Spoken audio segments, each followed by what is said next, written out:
Hello everyone. तो ये series का पार्ट 9 है।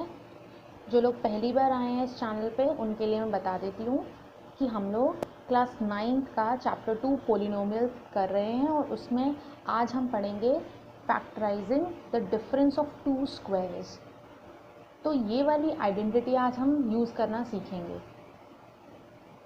तो आइडेंटिटी ये कहती है कि a square minus b square is equal to a minus b और a प्लस बी दोनों प्रोडक्ट के साथ। तो अब क्वेश्चन से समझेंगे कि इसी कैसे अप्लाई होती है और हमें कैसे पता चलेगा कि हमें यही वाली प्रॉपर्टी लगानी है।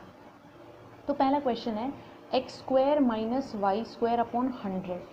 तो देखिए यहाँ आइडेंटिटी या फॉर्मूले से ये तो समझ में आता है कि दो टर्म्स हो और इंडिविजुअल स्क्वायर्स हो और माइनस हो तो हम ये आइडेंटिटी लगा सकते हैं। तो यहाँ अगर हम देखेंगे ध्यान से तो दो टर्म हैं, बिल्कुल हैं, दोनों पे इंडिविजुअल स्क्वायर्स भी है। तो बस हमें इस फॉर्मेट में बनाना है, हमें कन्वर्ट करना है इसे इस फॉर्मूले के अंदर। तो हमें होल स्क्वायर बनाना है उस फर्स्ट टर्म का। तो अगर हम देखें कि यहाँ एक्स स्क्वायर को एक्स का स्क्वायर लिखा जा सकता है, जबकि ये वाई स्क्वायर अपॉन 100 है, उसमें बी का पूरा स्क्वायर चाहिए, जबकि यहाँ तो सिर्फ वाई के ऊपर स्क्वायर लगा हुआ है। लेकिन हमें पता है कि जो 100 है वो 10 का भी स्क्वायर होता है। इसका मतलब हम क्या लिख सकते हैं, इस वाले टर्म को हम क्या लिख सकते हैं, y अपॉन 10 का होल स्क्वायर। क्योंकि होल स्क्वायर लगाने से क्या होगा कि ये y का भी स्क्वायर हो जाएगा और 10 का स्क्वायर क्या होता है 100, हमें ऑटोमेटिकली पता है। जिन बच्चों को नहीं समझ में आया उनके लिए मैं ऐसा बता देती हूँ कि इसे ऐसे भी लिख सकते हैं, जैसे y स्क्वायर अपॉन 100 है तो हम लिख सकते हैं y स्क्वायर अपॉन 10 का स्क्वायर। और क्योंकि दो इंडिविजुअल स्क्वायर्स हैं तो हम इसे एक बार लिख के कंबाइंड फॉर्म में लिख सकते हैं ऐसे। तो ये चीज़ यहाँ से आई है, ठीक है। अब यहाँ हमने देखा कि a का स्क्वायर माइनस b का स्क्वायर लग रहा है, तो a square minus b square हम लगा देंगे। अपना फॉर्मूला क्या होता है, a माइनस बी और a प्लस बी। तो सबसे पहले हम ये समझते हैं a और b हमारा इस फॉर्मूले के अकॉर्डिंग क्या बन रहा है। तो देखेंगे पहला टर्म को हम a मान लेते हैं और ब्रैकेट के अंदर जो भी हो वो हमारा b हो जाता है। तो बस करना क्या होता है अपन को, तो बस अब हम अप्लाई करना सीखते हैं कि इसे अप्लाई कैसे करते हैं। एक बार प्लस करके लिख देते हैं, एक बार माइनस करके लिख देते हैं ब्रैकेट लगा के मल्टीप्लाई में। तो वही हमने किया, ये हमारा a था, ये हमारा b है। पहले हमने प्लस के साथ लिख दिया, दोबारा हमने माइनस के साथ लिख दिया। अब एक और क्वेश्चन देखते हैं हम इसमें। क्वेश्चन 2 है एक्स क्यूब माइनस एक्स। तो यहाँ ऐसे देखने से तो हमें नहीं पता चल रहा कि हमें यही वाली आइडेंटिटी लगानी है। तो सबसे पहले हम क्या करेंगे, सिंप्लीफाई करेंगे। अब सिंप्लीफाई का मतलब ये होगा कि दोनों में अगर कुछ कॉमन है उसे हम पहले बाहर ले लेंगे, उसके बाद हम उसे सॉल्व करके देखेंगे क्या हमारी कोई आइडेंटिटी बन रही है। तो क्योंकि दोनों में x कॉमन है तो उसमें x बाहर निकल जाएगा, एक x ही आ रहा है दोनों में कॉमन। तो जब एक x बाहर निकल गया तो अंदर क्या बचा, x का स्क्वायर, और यहाँ x पूरा बाहर आ गया तो अंदर आ गया 1, ठीक है। ये 1 कैसे आया है बता देती हूँ, कुछ बच्चों को नहीं पता होता। जैसे x को हम ऐसे लिख सकते हैं ना, x इंटू 1, और ये वाली चीज़ है x का क्यूब माइनस 1। तो दोनों में से क्या कॉमन निकल जाएगा, x निकल जाएगा। तो जब x बाहर निकल गया तो x क्यूब में से x बाहर निकला तो x स्क्वायर आ गया, x बाहर आ गया तो क्या बचा, 1 बचा। तो ये वाली चीज़ यहाँ से आई है, एक्स स्क्वायर माइनस 1। अब ये x सब कुछ नहीं बन रहा है, ये तो बाहर ऐसे कॉमन में निकल गया। लेकिन ये वाली चीज़ हमें अपनी पुरानी वाली आइडेंटिटी शो होती है, ये वाली लग सकती है इसमें, a square minus b square. इसमें कैसे लगाएंगे अपन कि वही हमें दो टर्म दिख रहे हैं और स्क्वायर, और 1 तो किसी का भी स्क्वायर लिखा जा सकता है, मतलब 1 को 1 का स्क्वायर लिखा जा सकता है। तो x का स्क्वायर माइनस 1 का स्क्वायर हमने लिख दिया और फिर हमने आइडेंटिटी यहाँ लिख दी क्योंकि ये अप्लाई हो रही है। फिर वही हमने किया कि a हमारा यहाँ क्या हो गया x और b क्या हो गया 1। तो हमने एक बार इसे प्लस में लिख दिया x प्लस 1 और एक बार माइनस में लिख दिया और ये वाला x एज इट इज़ उतार दिया, ठीक है। तो ये इसका आंसर हो गया क्योंकि ये इससे ज़्यादा सिंप्लीफाई नहीं हो सकता। अब एक और क्वेश्चन देखते हैं अपन। क्वेश्चन है 5 माइनस 20x स्क्वायर। तो सबसे पहले आप लोगों को क्या करना है कि जितना आप क्वेश्चन को सिंप्लीफाई कर सकते हो उतना बेटर है, क्योंकि फिर आपको पता चल जाएगा कि आइडेंटिटी कौन सी लगानी है।